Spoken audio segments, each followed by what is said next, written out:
right down to it, game devs are just nerds who decided to commit. As such, they often think from the perspective of their potential customers, i.e. what they would expect to see if they themselves were a consumer. While this can be used to great effect in subverting expectations, it can also be used to reward a player's out-of-the-box thinking. I'm Si for WhatCulture.com, and here are 10 times video games knew what you were thinking and rewarded it. Number 10, using the same mantras, Ultima 5. The Ultima series is one of the great grandfathers of the CRPG, setting in motion a lot of ideas that would become foundational for the genre, and also having many ideas that would have been sadly forgotten despite them making the player's life a lot easier. For instance, if you played Ultima 4 before 5, then you're introduced to the mantras, specific magical phrases that you need to type in with your keyboard in order for them to work. Cut to Ultima 5, where you're told to find the mantras again. But again, assuming you played the predecessor, you might remember the keyboard commands for the mantras you got last time. And well, you're in luck because your fandom is rewarded with skipping over all that tedious nonsense and just getting all the mantras immediately, as Ultima 5 carries all of the keyboard commands over for the mantras from Ultima 4. Tiny little details like this are what make going back to otherwise primitive CRPGs worth it. Number 9, using life on the undead, Final Fantasy II. One of the longest running gags in the Final Fantasy series is using healing moves on undead in order to damage them, but it was actually the second game in the series that got the ball rolling. In the first game, zombies were just another enemy to be taken down like all the rest, but Final Fantasy II is when Square started wondering the same thing a lot of fantasy nerds wonder at some point when the undead are introduced.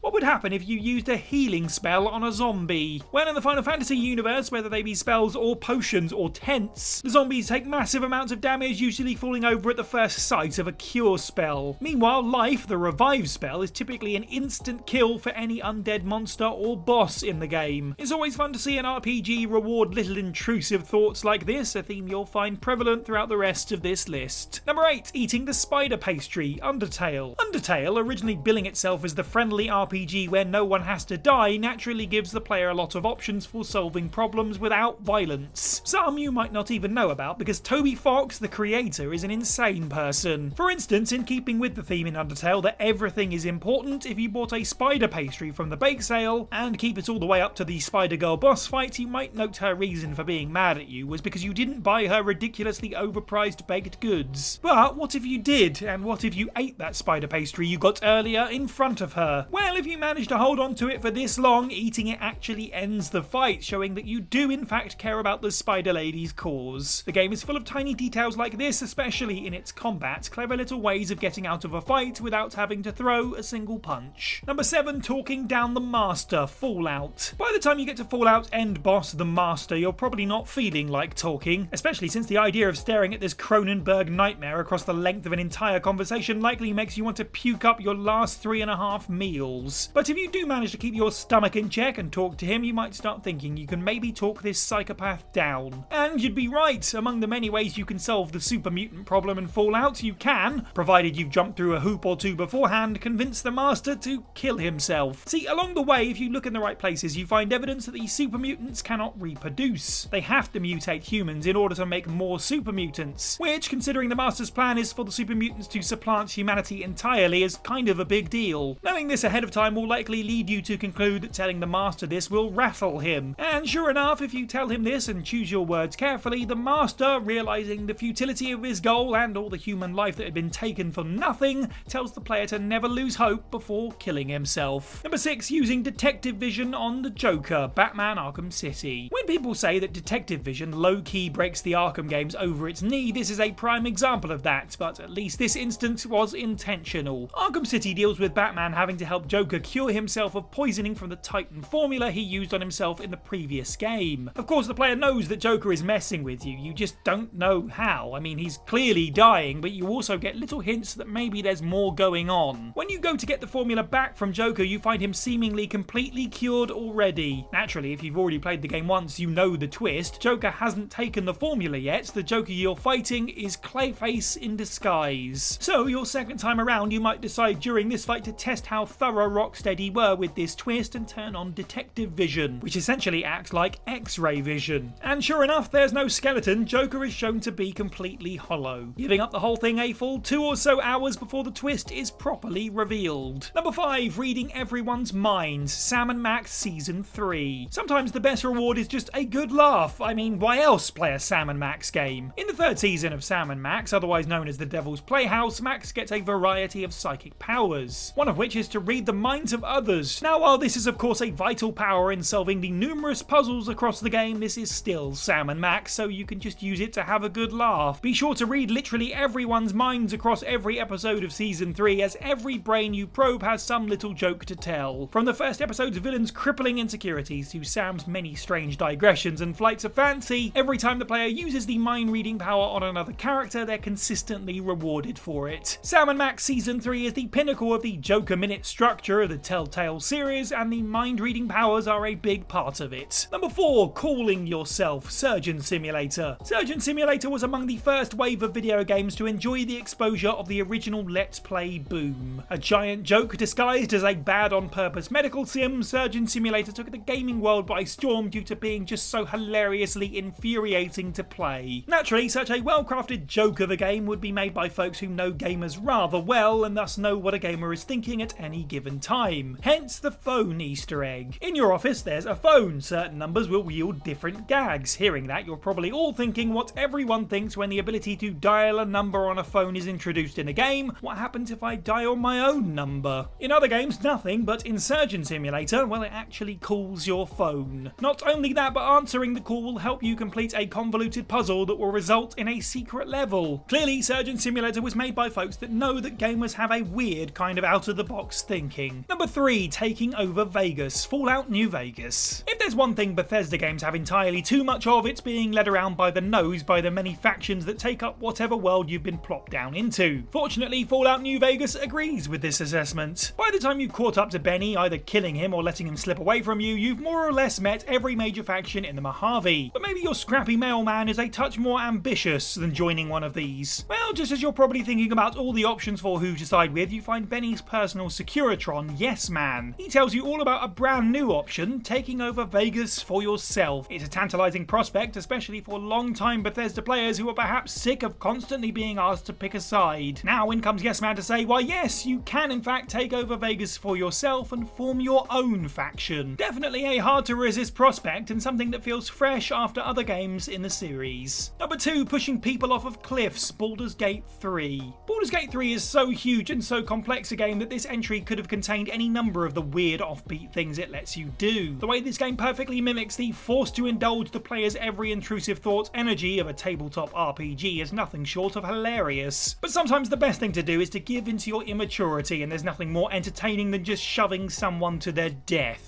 On your hotbar, you'll notice a number of bonus actions like jump and shove. These are extra actions you can do on that character's turn, not beholden to that character's action points. So picture this, you're fighting a guy and that guy's back is to a cliff. You've already used your attacks for that turn, but you're close enough to him to enact one of your bonus actions. And then you get the intrusive thoughts. Well, indulge away, my friend, because sure enough, this game obeys the laws of gravity. If you shove any character in or out of combat off a high enough place, they will indeed die upon landing. Number 1, the shut up button, Asura's Wrath. Have you ever wanted to just ruin a villain monologue? Like the bad guy is going on for one of their long-winded, breathless rants about how the hero's so weak and their plan is so flawless, and you're just kind of sitting there staring at your character thinking, punch him! Why aren't you punching him? He's wide open, just punch him! Well, my psychotic friend, have I got the game for you. Asura's Wrath, the logical conclusion of the late 2000s and early 2010s obsession with quick-time events, was mostly written off due to the gaming public's growing weariness with the trope, despite Wrath being easily the best implementation of it. But the one part that stuck in the minds of everyone who played it was the first time one of Asura's enemies went on a trademark JRPG villain speech, and a little prompt appeared in the corner telling the player to press circle to, and I quote, shut them up. Pressing that button immediately starts the boss fight as Asura gets bored and slugs the boss in the face. This can be executed against every single boss fight in the game. It's the simple things in life, you know? Sometimes it's fun to be rewarded for thinking out of the box, but not all video game rewards are equal. Check out this video on screen now for video game rewards that were profoundly insulting. Make sure you like this video, leave a comment down below on other examples that would fit within this theme. Head over to WhatCulture.com for more content every day. I've been Sai for WhatCulture, and have a good week.